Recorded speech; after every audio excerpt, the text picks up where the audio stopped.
이번 시간에는 저희 청장님께서 우리나라의 재해동포 정책과 해외 사례라는 주제로 발표를 해주시겠습니다. 우리나라의 재해동포 정책과 우리 청의 사업, 그리고 차세대 지원 정책 등에 대해서 말씀해 주실 예정입니다. 실질적인 대화가 될 수 있는 그런 시간이 될 것 같습니다.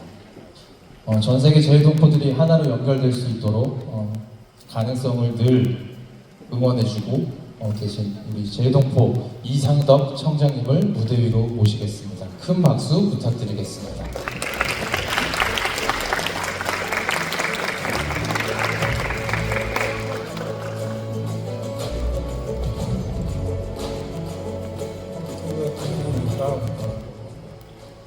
반갑습니다. 계속 일정이 빡빡해가지고 피곤들 하시죠? 그냥 이번 시간에는 제목은 거창한데 편하게 그냥 쉬면서 듣는 시간으로 합시다. 지금 통역을 하고 있나요? 네. 천천히 할 테니까 부담 갖지 마시고, 어제 하와이 영화 보셨어요? 영화? 어땠어요? 느낌이? 그렇죠? 네. 우리가 몰랐던 얘기들을 많이 볼 수 있었을 거예요.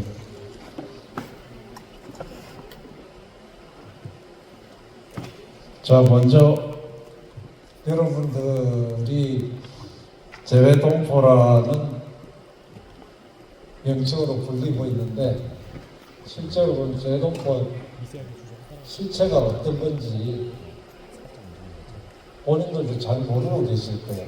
그래서 재해동포가 뭔지를, 스스로가 뭔지를 좀 아셔야 될 테니까 좀 간단하게 설명을 드릴게요.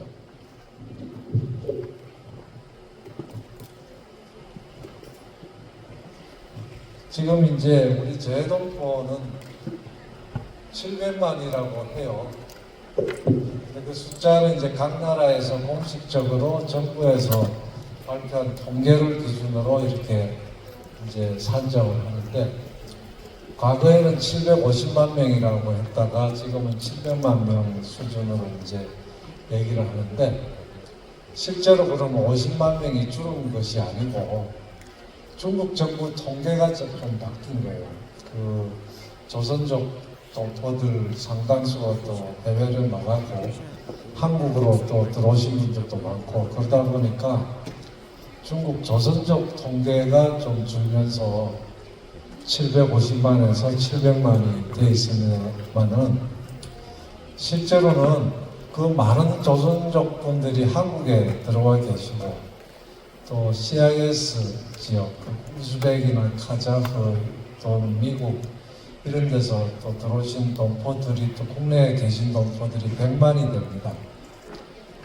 실제로 재해동포 국내에 계신 동포까지 하면 800만 정도로 이해를 하시면 될 거예요. 거기 플러스 일본에 계신 동포들은 귀화하신 동포들이 많아요. 일본에 계신 동포들, 그 귀화한 동포들이 200만이 넘는다는 얘기도 있고 해서 그 숫자까지 하면 1000만이 넘는다는 주장을 하는 사람도 있는데, 일단 우리가 공식적으로는 700만 동포라고 하고요. 재해동포청 입장에서는 전체적으로 계산을 하면 800만 정도로 이해를 하고 있습니다. 자, 여기 이제 각 나라의 재해동포들 분포가 되어 있는데요. 저희가 지금 여러 나라에 흩어져 있는데, 각 나라마다 동포들이 형성된 배경이 달라요. 먼저 중국을 볼까요?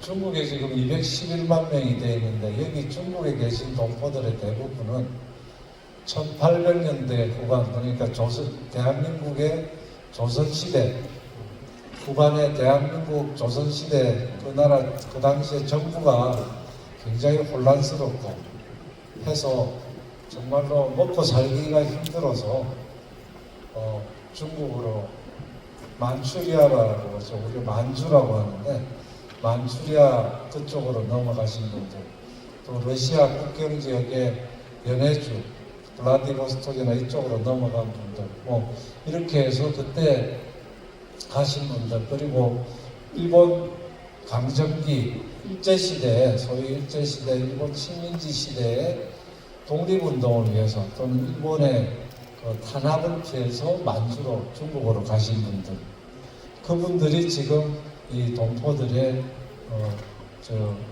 출발점이 됩니다. 그리고 러시아로 레이저가 좀 꺼벅하네. 저기 러시아 CIS 지역, 여기는 이제 그때 1800년대 후반 또는 1900년대 초반에 마찬가지로 블라디보스톡이나 이쪽으로 넘어가신 사람들, 그리고 사할린이라든지 그쪽으로도 많이 우리 동포들이 가셨는데 1937년에 스탈린, 러시아의 소련의 스탈린 아시죠? 스탈린이 그쪽 극동지방에 살던 우리 한민족들을 강제로 CIS 지역, 그 카자흐스탄, 우크라이나, 우즈벡 이쪽으로 강제로 이주를 합니다. 열차를 태워서. 왜 강제로 이주를 시켰느냐? 여기 극동지방에 있는 우리 한민족들이 일본 정부와 일본하고 결탁을 연합을 해서 반공산주의 투쟁을 할 거라고 의심을 했기 때문에 다 이주를 시켰어요. 카자흐스탄으로. 그래서 지금 CIS 지역에 계신 동포들이, 여기는 통계가 안 나와 있는데 여기 나와 있구나. 러시아 이쪽으로 가신 분들이 45만 명, 50만 명 정도 됩니다. 이분들은 우리가 고려인이라고 해요. 그리고 중국에 가신 동포들은 우리 조선족 동포라고 해요. 그래서 역사적인 배경이 다르기 때문에 부르는 명칭도 다릅니다. 자, 일본에 가신 분들은 어떻게 갔느냐? 일제 강점기 때 이제 많이 일본에 강제징용도 가고, forced labor라고 하죠. 강제징용도 가고, 또 유학 간 사람도 있고, 돈을 벌러 간 사람도 있고, 그 사람들이 이제 1945년에 일본이 제2차 세계대전에서 패전을 하고, 그리고 이제 한국이 해방을 하고 독립이 돼서 그 중에 상당수는 한국으로 돌아오셨지만 남아 계신 분들이 있어요. 그분들은 또 우리가 제일동포라고 합니다. 한때 60만, 70만 제일동포라고 했는데 많은 분들이 귀화를 하고 또 돌아가시고, 그러면서 요새 일본 내 한국 문화, 한류, 소위 말하는 K컬처가 굉장히 인기를 끌면서 또 그와 관련해서 비즈니스를 하러 최근에 일본으로 많이 간 그룹들이 있어요. 그걸 요새 말로 신정주자 그룹 또는 뉴카머라고 해요. 그런 분들까지 포함해서 지금 일본에 있는 우리 동포들이 80만 정도 됩니다. 남아시아 태평양에 50만 명 돼 있는데 이건 주로 호주나 뉴질랜드에 가신 분들이 많아요.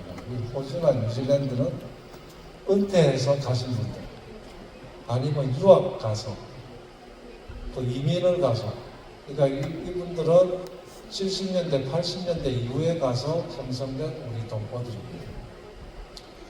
유럽 같은 경우에는 별로 없었는데 유학생들이 과거에 많았고 입양 동포들도 많았어요. 그리고 독일에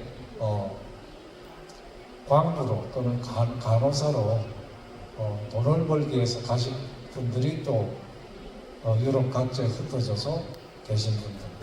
최근에는 한국에 공장들이 진출을 하고 해서 우리 지상사 주재원들 이렇게 다 통틀어서 한 20만 명 됩니다.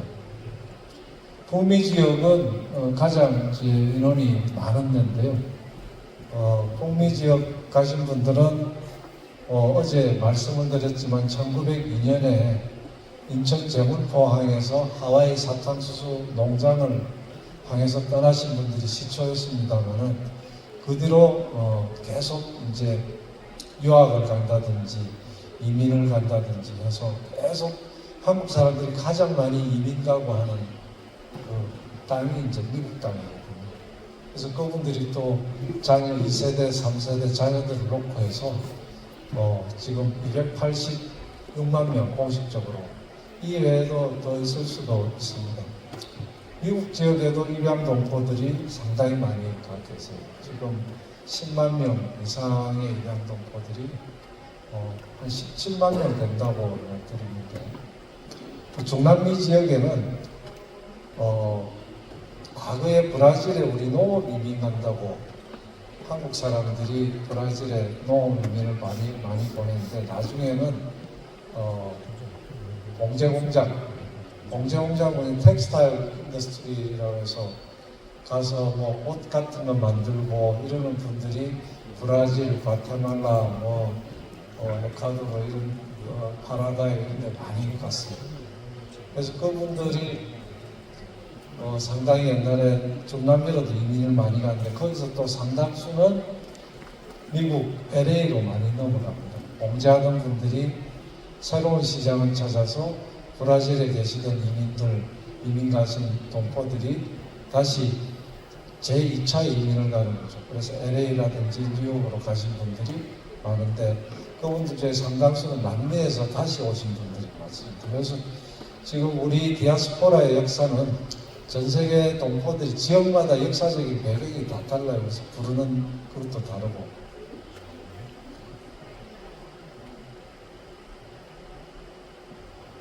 자, 여기서 이제 아까 제가 잠시 소개해드렸지만 해외에 그 동포들이 계시다가 대한민국이 잘 살게 되고 또 특히 한국하고 중국이 과거에 사회주의 국가였고 한국도 사회주의 국가와 굉장히 상당히 적대적인 관계를 가지실 때는 그런 게 없었는데 한국하고 중국하고 역사적인 수교를 1992년에 합니다. 그래서 수교 이후에 중국에 계신 우리 소위 말하는 조선족 동포들께서 일자리를 찾아서 한국으로 굉장히 많이 넘어오기 시작을 하셨어요. 그분들이 지금 숫자가 공식적으로는 66.8만이라고 하지만 다른 통계까지 하면 이분들이 중국 조선족 동포들이 한 80만이 됩니다. 미국에서 이민 갔다가 돌아오신 분들이 한 5만이 되고요. 여기 인천 송도 보면 미국에서 오신 분들을 위해서 아파트를 몇 동을 건립을 해놨고 거기를 인천시에서 아메리칸 타운이라고 명명을 했어요. 추가로 3개 동을 더 짓고 있어요. 우즈베키스탄, 러시아, 카자흐스탄 이쪽에서 오신 분들이 10만 정도 됩니다. 미국, 캐나다 돌아오신 분들은 연세가 드셔서 돌아오신 분들, 아니면 미국이나 캐나다 이민 가는데 재미도 없고 이 땅에서 못 살겠다고 해서 돌아오신 분들, 그런 분들이 또 이제 통계로 잡히는 거죠. 근데 지금 국내에 오신 동포들은 상당수가 예를 들어 지방의 중소기업이라든지 큰 공장에 중국 조선족 동포들이나 CIS 지역 동포들은 그 일하러 오신 분들이 많아요. 그 일하러 오시면 자녀들도 같이 오게 되고 배우자, 스파우스도 같이 오게 돼서 그런 통계를 하다 보니까 인원이 많이 늘어가지고 있어요. 근데 지금 이 부분은 저 뒤에 좀 자세히 설명을 드리겠지만 우리 동포청으로서도 그렇고 한국 정부로서도 그렇고 국내에 다시 돌아오는 동포들을 위한 정책을 많이 지금 고민을 하고 있습니다. 이 조직 구성은 설명드려도 머릿속에 잘 안 들어올 테니까 넘어가고요. 지금 어쨌든 여러분들과 같은 행사를 이런 행사를 하기 위한 차세대 동포들을 위한 화가 있고 이 차세대 동포가라고 이게 여러분들을 위한 화가 별도로 하나 조직이 되어 있어요. 그래서 얼마나 동포청이 여러분들 지원하는 업무에 열심이고 진심인지를 아마 느끼실 거예요.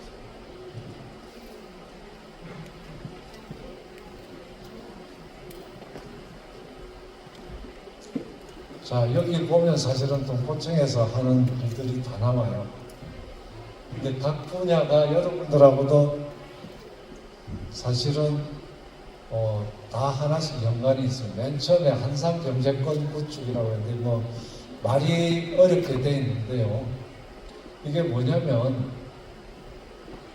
제가 어제도 말씀드렸지만 여러분들 선배 세대, 아버지, 할아버지, 증조 할아버지 세대는 해외 나가서 처음에 정말 돈 한 푼 없이 가서 각 지역에서 정말 서바이브 하기 위해서 엄청난 고생들을 하셨어요. 그리고 저는 1988년에 외교부에 들어서 외교관이 됐는데 그래서 해외 근무를 나가보니까 그때만 하더라도 해외 가서 자리를 잡고 돈을 번다든지 아니면 그 나라 사회에 주류사회에 진출을 해서 정말로 남부럽지 않게 대접받는 그런 동포들 별로 없으셨어요. 대부분 상당히 힘들게 사셨고, 근데 최근에 제가 싱가포르하고 인도네시아에서 대사를 했었거든요. 그때 이제 대사로서 갔더니 제가 각 지역마다 성공한 사람들이 너무 많은 거예요. 성공의 개념이 뭐 여러 가지 다를 수가 있겠지만 첫째로는 전문가로서 전문 직종에서 변호사, 의사, 한국 사람들이 좋아하는 직종이죠. 뭐 전문가, 의사 이런 거는 말할 것도 없이 사업을 해서 한국 대기업 못지않은 부를 축적하신 분들, 또는 문화예술 방문에서 굉장히 두각을 나타내면서 현지에서 각광을 받고 계십니다. 학자로서도 또 명성을 떨치고 계신 분들 너무 많은데요. 자, 우리 이제 한국 같은 경우는 과거에는 우리 재동포 사회가 한국과 같이 연계돼서 같이 성장하고 같이 가야 된다는 생각을 한국이 별로 못했어요. 대한민국도 그렇게 국제화되지 않았을 당시고, 그리고 재동포들도 그렇게 해외에서 크게 성공을 했다든지 경제적으로 성장을 한 그런 단계가 아니었기 때문에. 그런데 지금은 대한민국이 세계 10위권 이내에 세계 최고의 수준의 선진국 반열에 올라섰고요. 동포 사회도 그런 대한민국에 이제 도움을 받는 게 아니라 도움을 줄 수 있을 만큼 굉장히 성장을 했습니다. 여러분들 여기 계신 2세대, 3세들이 아마 선배들보다 훨씬 더 큰 역할을 할 수 있다는 그런 인식을 대한민국 정부에서도 하기 시작을 했고, 대한민국 국민들도 인식을 하기 시작한 게 지금의 상황입니다. 그래서 여기 말하는 한상경제권 구축이라는 것은 이제 따로따로 놀지 말고 우리가 본국하고 해외에서 성공한 기업인, 경제인들 같이 합성을 해서 좀 더 그 시너지 효과를 내고 더 서로 간에 윈윈할 수 있는 그런 네트워크를 만들어 보자는 게 바로 한상경제권 구축이에요. 여러분들 그 화상이라는 말 들어보셨죠? 중국 화교라는 말도 들어보셨죠? 중국 발음으로 하면 뭐 화치아오라고 하나? 전 세계적으로 중국 화교들의 상권 영향력이 엄청납니다. 그 화교들끼리 세계적으로 글로벌 네트워크를 형성해가지고, 그리고 주의식, 그리고 한국에서는 유대인이라고 하는데, 특히 미국 같은 데서는 주의시들이 politically, economically 엄청난 영향력을 발휘하고 있지 않습니까? 그리고 이스라엘이 생존하는 그 배경에는 바로 유대인 주이시 그 동포들의 네트워크가 엄청난 힘이 되고 있습니다. 아이리시 마찬가지고 인디아 마찬가지고 지금 대한민국 정부도 이제는 정말로 글로벌 코리안 커뮤니티를 형성해야 될 거라는 생각을 가진 거고요. 그래서 여러분들이 이 모임이 얼마나 중요한지를 한번 생각을 해보셔야 돼요. 정말 그 대한민국 디아스포라 역사에서 굉장히 기념비적인 역사적인 사건이 될 겁니다. 그게 그 네트워크를 중심으로 지역별로도 하고 또 올드 제너레이션 선배들하고도 연계를 하고 이렇게 굉장히 할 수 있는 게 많습니다. 거기 조금 더 설명드릴 게 있는데요. 나중에. 그래서 그 정도로 특히 이제 한국에 요새 중소기업들이 굉장히 힘들어요. 중소기업들은 해외 사업 경험도 없고 자본도 부족하고 영어도 안 되고 언어가 안 되니까 더더욱 해외 진출하기 어려운데 해외에 계신 우리 그 한상기업이라고 보통 우리가 얘기를 합니다. 해외에 성공한 우리 기업인들하고 국내 중소기업인들하고 연계를 시켜서 협력을 하도록 하면 서로 간에 도움을 줄 수가 있다는 그런 컨셉인데 지난 5월에 미국 아틀란타에서 제3차 22차 세계한 비즈니스 대회라는 또 바로 그런 행사였어요. 한국 기업들이 거기서 한 4,500개 부스를 설치를 했고 미국에 계신 우리 한국 동포 바이어들이 물건을 또 구매 계약을 체결하고 그래서 5천만 불 이상의 현장에서 계약 성과도 이뤘고요. 몇억 불 구매 상담도 이루어졌고 이런 네트워크를 저희들이 네트워크 구축하는 것을 대중구청에서 계속 지원을 할 겁니다. 아마 여러분들 중에서도 비즈니스 하시는 분들은 아마 다음에 세계하는 비즈니스 대회에 참여할 기회가 있을 거예요. 아마 이 중에 참여하시는 분들도 있을 거고요. 자, 국내 동포 정착 지원. 이건 아까 말씀드렸듯이 조선족, 고려인 또는 미국에서 오신 분들 오면은 특히 CIS 지역, 카자흐스탄이나 우크라이나에서 오신 분들은 자녀들도 그렇고 본인들도 그렇고 한국말이 안 돼요. 러시아어를 다 쓰거든요. 한국에 정착하기가 너무 힘들어요. 그리고 사회주의 국가 시절의 그 경험 때문에 자본주의 사회인 한국에서 한국 문화에 적응을 못 하시는 분들이 많고 또 자녀들하고 같이 왔기 때문에 자녀들 교육을 시켜야 되는데 자녀 교육에 어려움이 있고 또 한국에 와서 오래 살고 싶고 한국에서 취업을 하고 싶은데 기술이 없기 때문에 취업도 어렵고 우리 동포청은 바로 그런 분들이 한국에 적응해서 기회가 되면 한국에서 영주권도 얻고 시민권도 얻어서 한국에서 계속 사실 수 있도록 장기적으로 지원하는 것도 저희들이 중장기적인 목표로 삼고 있습니다. 그리고 여러분들이 해외에 계시지만 이제 한국에 여러분들 자녀들도 나중에 한국 와서 살고 싶은 사람들이 있을 거고 그런 분들을 위해서도 우리가 계속 동포적인 관심을 가지고 지원을 할 겁니다. 자, 그런데 이게 이제 재동포 하면은 여러분들은 모국에 대해서 정말로 애정을 가지고 하시는 분들이 대부분이겠지만 또 한국이 싫어서 떠났던 분들도 계실 거고요. 여러분들의 엄마 아빠들 중에서는. 근데 이제 문제는 뭐냐면 대한민국에 있는 분들이 해외 동포에 대해서 우리 정부가 지원하려고 하면 무조건 좋은 인식만 가지고 파지티브한 생각만을 안 가지신 분들도 상당수가 있어요.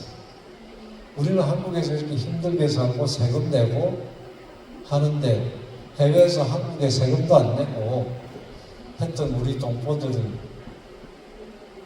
위해서 왜 우리가 세금 내서 도와줘? 그렇게 굉장히 네거티브하게 반응하는 사람들도 있어요. 그리고 한국 싫다고 도망쳤을 때는 언제고 왜 이제 들어와?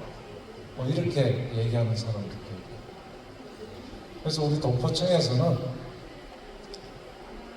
우리가 재동포들을 위한 사업을 하면서도 우리 재동포들이 얼마나 대한민국의 소중한 존재고 과거의 대한민국을 위해서 얼마나 이분들이 열심히 하셨고 또 지금도 앞으로도 우리가 얼마나 소중하게 생각해야 될 존재라는 것을 우리 한국에 있는 국민들한테 인식시키는 거 굉장히 중요하다고 생각을 해요.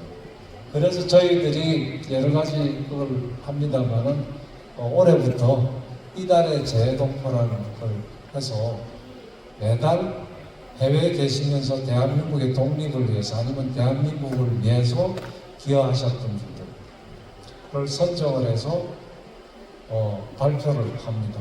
벌써 이제 3분 발표했고 곧 4분 발표를 하는데요. 그리고 재동포들께서 과거의 대한민국에 대해서 조국에 대해서 얼마나 기여를 하셨고 하시는지를 방송을 통해서 언론 매스미디어나 SNS를 통해서 홍보하는 노력도 저희들이 하고 있어요. 어제 여러분들 그거 하와이 연가 보셨잖아요. 거기 보시면 그분들이 하와이 땅에 가서 정말로 적은 월급을 받고 매일 고된 노동을 하면서도 대한민국의 그 독립을 위해서 일불씩 얻어서 독립운동원 자금을 보내주셨고 쿠바 가셨던 이민들도 그렇고 일본에 가셨던 우리 남아있던 재동포들도 굉장히 어렵게 거기서 살면서도 한국에 독립자금을 보내줬어요. 그리고 해방 이후에 일본에 있는 대한민국 대사관 총영사관 10개 중에 9개는 우리 재동포들께서 기부를 해주시고 지었어요. 대한민국이 못 살 때. 88 올림픽 때 마찬가지로 모금을 해서 대한민국에 엄청난 송금을 해주셨고 그거는 전 세계 각지에 가 계신 우리 동포들께서 조국을 위해서 기여를 하신 거예요. 근데 대한민국 사람들 거의 다 잊어버렸어요. 그런 걸 생각하고 과거에 그분들이 얼마나 대한민국이 못 살 때 이렇게 기여를 하셨는지 그리고 앞으로도 그 이상의 기여를 하실 거라는 걸 우리 국민들한테 인식시켜주는 게 굉장히 중요한 저는 일이라고 생각을 하기 때문에 우리 동포청 직원들이 그 부분에 대해서도 굉장히 관심을 많이 쏟고 있다는 걸 알아주시면 좋겠어요. 자, 그리고 해외 가셨던 동포들 특히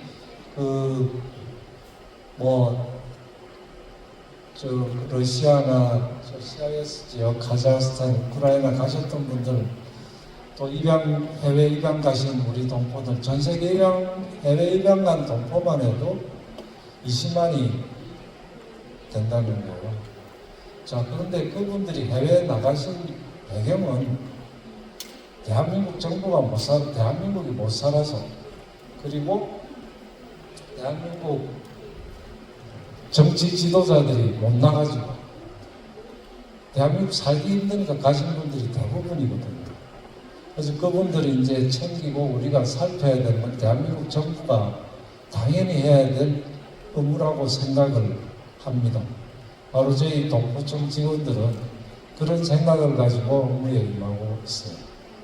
그래서 그분들이 돌아오시면 우리가 따뜻하게 맞아드리고 정착하고 다시 리패트레이션이라고 할 수가 있죠. 이제 영어로 하면 돌아오신 분들 잘 정착해서 대한민국 국적도 다시 부여를 할 수 있으면 쉽게 부여를 할 수 있도록 하고 자, 대한민국이 지금 인구 문제도 굉장히 심각합니다.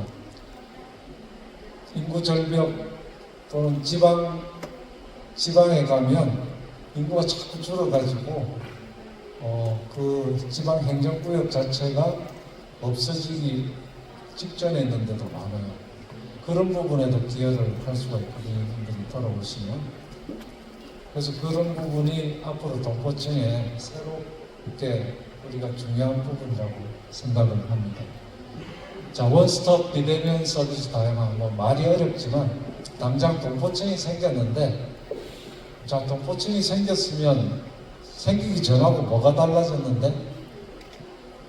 우리한테 뭐가 좋아졌는데? 여러분들이 피부로 느낄 수 있도록 저희들이 여러 가지 긍정적인 개선을 하고 있습니다. 여러분들이 한국에 오시면 뭐 병역 문제라든지 여러 가지 궁금한 게 많으실 거 아니에요? 아포스티유를 한다든지 그걸 종합적으로 행정적 서비스를 하는 통합민원실이 광화문에 서울 광화문에 설치가 되어 있고요. 광화문까지 오시기 힘든 분들을 위해서 최근에 인천 제2공항 지금 대한항공만 거기 들어옵니다만 아시아나도 들어오고 우리 국적기들이 다 이제 제2공항으로 들어오게 되는데 거기에 제동포청에 통합민원실 분소를 설치를 했습니다. 그래서 여러분들 공항 도착하시면 바쁘시면 거기 인천 영종도의 제2공항에 가셔서 우리 제동포청 분소를 찾으시면 웬만한 서비스는 거기서 제공받을 수 있습니다. 그리고 대사관에 가급적 안 찾아가고 동포청에 안 하더라도 디지털 시스템을 이용해서 뭐 화상으로든지 영사 SNS라든지 이런 이걸 통해서 커뮤니케이션 할 수 있는 시스템도 좀 계속 구축 중에 있고요. 특히 가장 중요한 건 아직 한국 국적이 없는 분들한테까지 아직 서비스가 확대되지는 않고 있지만 한국 해외에 계시면서 한국 국적을 가지신 분들은 한국에 핸드폰이 없더라도 해외에서 여기서 인증을 받아야 되잖아요. 근데 인증받으려면 한국 핸드폰이 있어야 되거든요. 이제 한국 핸드폰이 없더라도 한국 모바일 폰이 없더라도 인증을 받을 수 있도록 제동포 인증센터가 작년 연말에 생겼고요. 그 시스템을 어떻게 이용할 수 있는지는 우리 제동포청 홈페이지 찾아 들어오시면 아실 수가 있어요. 자, 국격에 맞는 동포 지원 정책. 이 제목들은 어렵게 써놨는데 쉽게 설명을 드리면 여러분들 제일 관심이 있는 게 지금 복수국적자니까 여기 지금 한국 국적 가지신 분들도 있을 거고 미국 국적이나 러시아 국적, 중국 국적 가지신 분도 있으실 거예요. 근데 지금 한국은 기본적으로 이중 국적 인정이 안 됩니다. 듀얼 내셔널리티라고 하네요. 그게 안 되는데 65세 이상은 됩니다. 65세 이상은 되는데 이렇게 이제 이중국적 제도를 까다롭게 하는 이유는 병역 문제 때문이죠. 병역 기피를 막기 위해서 이제 그렇게 했는데 병역은 40세가 넘으면 병역을 안 해도 되거든요. 그래서 굳이 65세로 안 해도 되는 거예요. 그래서 동포청 입장에서는 가급적 이중국적을 할 수 있는 연령을 맞춰서 50세라든지 45세라든지 그걸 하는 방향으로 지금 대한민국의 법무부하고 협의를 계속하고 있습니다. 법무부가 아직 이제 거기에 대해서 굉장히 스트릭트한데요. 이걸 복수국적 연령을 낮추면 여러분들도 복수국적을 가지고 한국 자유롭게 왕래하시면서 한국에 사업도 하시고 또 한국에 있을 때는 한국 국민으로서 대한민국에 기여하실 수도 있고 또 그 나라 가셔서는 또 그 나라 국적자로 일을 하실 수가 있고 그러다 보면 지금 거주하고 계신 나라와 한국하고의 서로 비즈니스 관계라든지 서로 교류를 할 수 있는데도 여러분들이 또 브릿지 역할을 할 수도 있고 그런 장점이 있기 때문에 우리는 매우 전향적인 프로액티브하게 이 문제를 지금 접근을 하고 있기 때문에 좀 시간은 걸리겠지만 아마 여러분들 후배 때는 이 차세대 대회를 하면 많은 이주 국적자가 또 참석을 하실 수 있지 않을까 하는 기대를 해봅니다.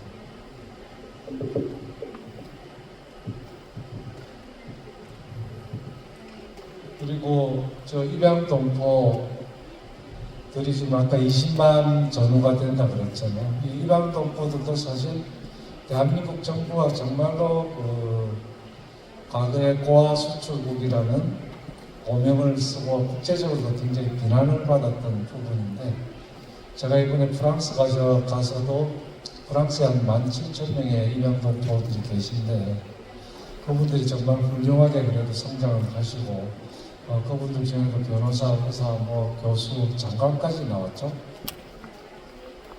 이제는 대한민국 정부가 그분들을 감사하고 받아들이고 케어해드려야 되는 시기가 왔다고 생각을 합니다. 그래서 그런 점에서 암원에 있는 우리 통합민원실 협력센터, 서비스 센터에 입양동포들만을 위한 전담 창구를 마련했어요. 올해 초에. 그리고 이제 입양동포들을 위한 또 글로벌한 네트워크를 만드는 행사도 마련할 겁니다. 그래서 어느 시점이 되면 지금 이번 차세대 동포 행사의 김국장, 차세대 동포에서 우리 입양동포 좀 계신가? 다음에는 그 입양동포들도 사실상 같이 조인을 해서 할 수 있는 저는 시기가 있을 거라고 생각해요. 제가 담당 부서에도 그런 얘기를 해놨는데요. 그분들이 이제 더구나 제가 만나보니까 뿌리에 대한 생각이 강하고 한국에 계신 자기를 낳아주신 부모님을 찾고 싶어하고, 자기는 어디서 왔는가, 자기를 낳아준 대한민국의 문화에 대해서 알고 싶어하고, 그래서 굉장히 강하다는 걸 느꼈고, 그분들의 그 열망을 실현시켜 줄 수 있는 중간 역할도 저희 동포청이 할 예정입니다. 자, 끝으로 이제 한인 네트워크 교류 정직. 이것도 지금 여러분과 같은 이런 행사도 한인 네트워크지만, 또 전 세계 한인 회장들이 모여서 하는 한인 회장대회도 있고요. 또 세계 한인 비즈니스 대회도 있고, 또 굉장히 여러 가지 네트워크를 지금 연결하고 있는데, 저희 동포청에서 올해 이제 굉장히 의욕적으로 추진하고 있는 것이 재동포 TV입니다. TV라고 해서 KBS나 MBC, SBS처럼 거창한 방송국을 하기는 돈이 너무 많이 들고요. 작은 예산이지만 여러분들이 어디가 계시든지 인터넷만 통하면 재동포 TV 앱을 통해서든 아니면 다른 현지의 개별 PC를 통해서든 지금 어떤 방식으로 송출을 할 건지는 고민은 하고 지금 계속 기술적인 검토를 하고 있는데요. 여러분들이 수시로 재동포청과 소통할 수 있는 그런 장을 마련을 할 겁니다. 그래서 재동포 TV를 통해서 여러분들의 활동상도 방송을 하고 홍보도 하고, 또 한글 교육도 그걸 통해서 하고, 전 세계 각 지구촌에 있는 우리 동포사의 활동상도 그걸 통해서 알려드리고, 재동포 정책, 동포청의 정책도 소개하고, 새로운 또 사업이 생기면 그것도 소개하고, 하여튼 다양한 형태로 여러분들하고 소통할 수 있는 전 세계에 700만 재동포와 가장 빠른 시간에 소통할 수 있는 수단, 그게 바로 재동포 TV라고 생각을 하고요. 지금 열심히 신문팀에서 준비 작업을 하고 있습니다. 자, 이 정도로 이제 재동포청의 업무는 거의 다 말씀을 드렸고요.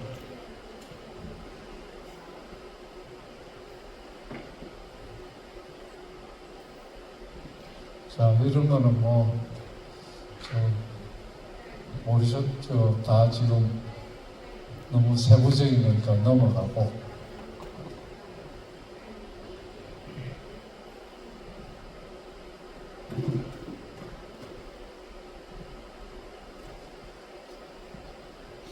자, 뭐 차세대 동포 모국 초청 연수, 모국 이해과정 여러 사업들 많이 진행이 될 텐데요. 아마 그거는 우리 신부부서에서 설명들을 많이 하셨을 거고, 여기 보면 지역별 한인 차세대 지원, 글로벌 차세대 서밋 개최 지원, 현지 차세대 단체 네트워크 확장 지원. 지금 동포처에서 가장 우리가 신경 쓰는 게 차세대 관련 업무예요. 이미 작년에 대통령께서 필리핀 정상 국빈 방문하셨을 때도 1차적으로 현지에서 차세대 행사를 1차로 했고요. 2차로는 지난번에 호주에서 시드니에서 올해 또 했습니다.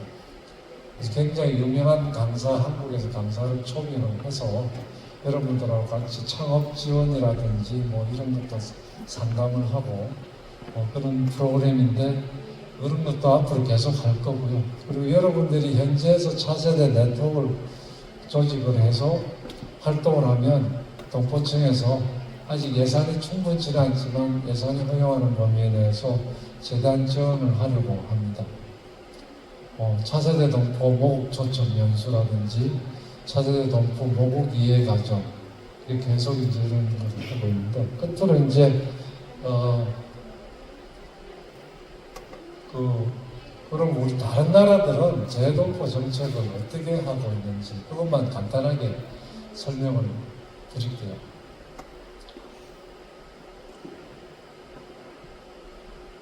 자, 중국 아까 화교라 그랬잖아요. 화치아오. 전 세계에 엄청나게 지금 퍼져가 있죠. 그리고 차이나타운이 없는 데가 없어요. 일본 요코하마에 가도 차이나타운이 있고, 뉴욕에 가도 차이나타운이 있고, LA에도 있고, 인천에도 있어요. 총 전 세계 한 5천만 명이 된다고 해요. 근데 이 화교들은 중국 중앙정부 공무원이란 데는 하고 중국 공산당이 직접 컨트롤합니다.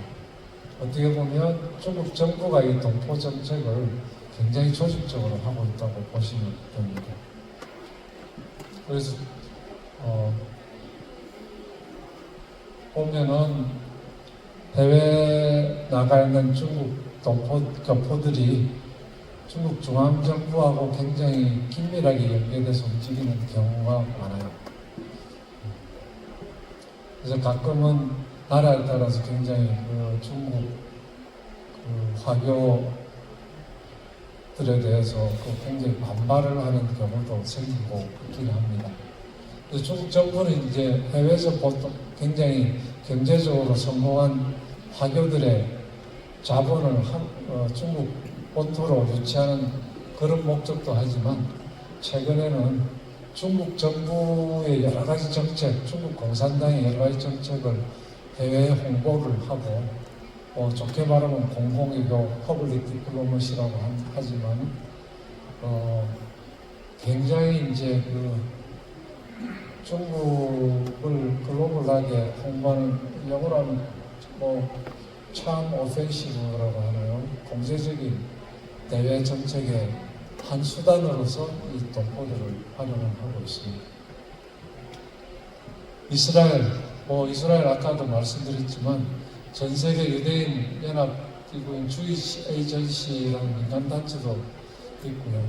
유대인들이 굉장히 해외에서 또 성공한 사람들이 많죠. 특히 미국 같은데 미국 컨그레스, 미국에도 굉장한 영향력을 행사를 하고 있고 결정적일 때마다 미국 정부의 정책을 좌지우지하는 굉장히 핵심적인 그룹이 되어 있습니다.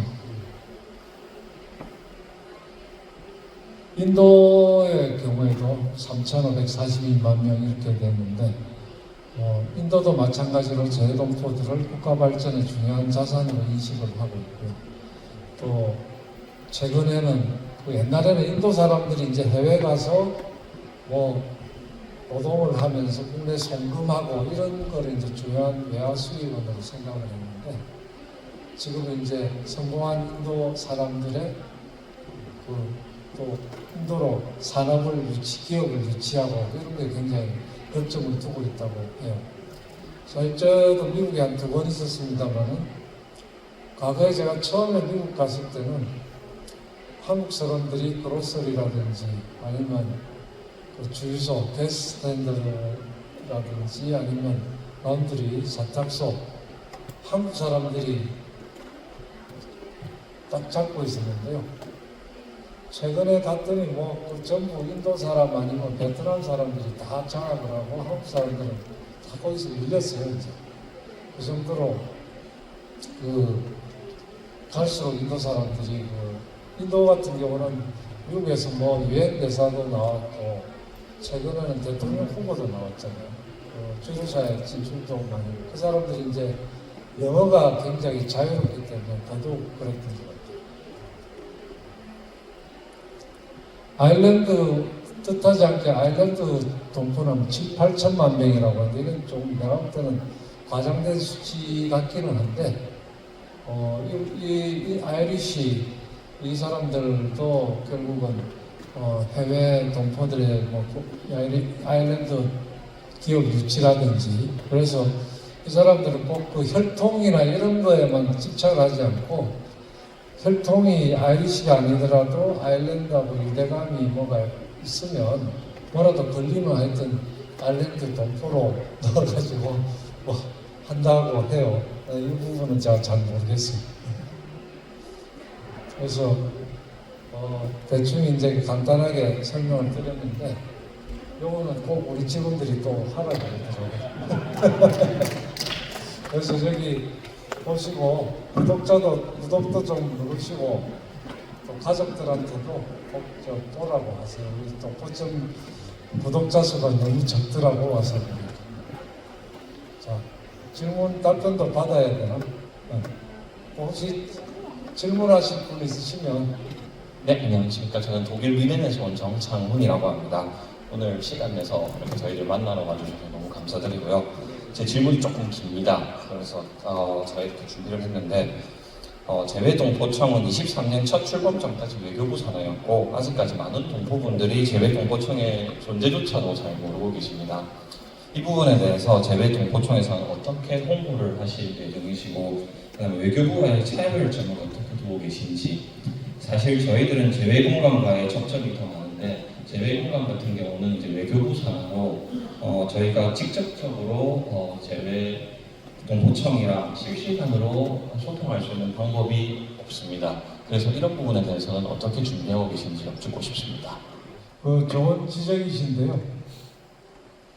동포청이 이제 2년 전에 급하게 출범을 하면서 조직을 정비하고 직원을 확충하고 예산을 확보하고 그런 행정적인 거에 너무 치중한 나머지 물건은 만드는데 바빴는데 물건을 팔 생각을 못했던 것 같아요. 그래서 제가 작년 7월 말에 부임을 해서 직원들한테 제일 푸시를 했던 게 바로 그 부분입니다. 제가 여기 청장으로 오기 전에 인도네시아에서 대사를 했거든요. 저기 인도네시아 온 사람도 있지만 솔직히 대사를 하면서도 동포청이 뭔지를 잘 몰랐어요. 네. 그래서 이거는 심각하다고 생각을 했죠. 사람 물건을 아무리 잘 만들어도 예를 들어서 물건 팔려면 홈쇼핑을 하든지 광고를 하든지 백화점에 유명 백화점에 진열을 하든지 해야 되는데 그걸 제대로 안 하는 거죠. 그 당시에 너무 경황이 없었기 때문에 그런 측면이 있지만 지금은 그걸 굉장히 좀 중시를 하려고 하고 있고요. 그런데 이제 더더욱 아까 재공간 말씀을 하셨는데 초기에는 우리가 재공간을 통해서 지시를 할 수 있는 권한이 없었어요. 그런데 이걸 규정이 바뀌어서 지금은 재동포청장이 각 지역 대사들한테 독일 대사든지 뭐 미국 대사든지 아니면 베트남에 있는 대사든지 동포청장이 지시를 할 수가 있게 됐어요. 이렇게 홍보도 하라 그러고 또 거기서 우리한테 보고를 하도록 시스템이 작년 9월부터 바뀌었습니다. 그래서 지금은 계속 재공간을 통해서 동포청의 업무를 홍보하고 또 보고도 받고 하고 있어요. 그래서 지금은 처음보다 많이 나아졌고, 그래서 각 지역에 우리 차세대들이 어떻게 활동을 하고 있고, 또 각 지역의 한인회는 어떻게 자기들끼리 싸우고 있고, 다 보고가 들어옵니다, 이제. 그래서 시끄러운 아틀란타에 관한 것도 많이 듣고 있고, 이 아틀란타에서 몇 분 오셨죠? 그 이제 그게 있고, 아까 소통 말씀하셨는데, 이게 챗봇이라든지 뭐 그 있죠. 그 카카오톡을 통해서도 하고, 온라인으로 하는 게 우리 홈페이지에 들어와도 있지 않나요? 그죠? 그게 일단 홈페이지에, 그래서 일단 홈페이지 들어오면 이런저런 서비스를 다 이용할 수 있는 걸 일목요연하게 볼 수 있도록 홈페이지 통합 작업도 지금 일부는 했는데 지금 계속 좀 디벨롭을 시켜야 되죠. 그 하고 있는데 지적하신 부분은 맞고요. 앞으로 계속 좀 최대한 빠른 시일 내에 동포청의 존재감을 여러분들이 알 수 있도록 노력을 하겠습니다. 그리고 이제 외교부, 원래 이제 외교부 안에 영사국이라고 있었어요. 재동포 영사국. 우리 김민철 국장이 거기 국장을 하다가 동포청이 생기면서 이쪽 국장으로 왔거든요.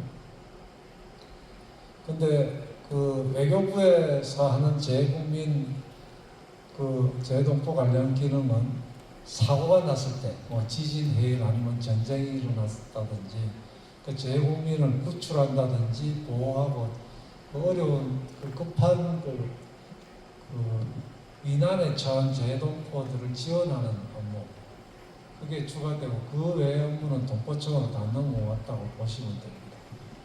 그리고 외교부의 독립요청이기 때문에 사실상 저는 외교부 장관의 지시를 받지 않는다고 보시면 돼요. 동포청 자체 독립적으로 동포와 관련한 업무를 전담하신다고 보면 되고요. 그리고 동포청 홈페이지 들어와서 문제가 있으면 언제든지 이메일로 연락을 주시면 2주 내에 답변을 해드립니다. 그리고 급한 경우에는 카카오톡 채널이 내가 저는 정확히 모르겠는데 카카오톡이라든지 아니면 저기 우리가 SNS, 유튜브, 재동포청 유튜브도 있고요. 그리고 그 페이스북, 인스타 뭐 여러 가지가 있거든요. 거기 올리셔도 되고. 일단 구독, 좋아요만 누르면 다 연결됩니다.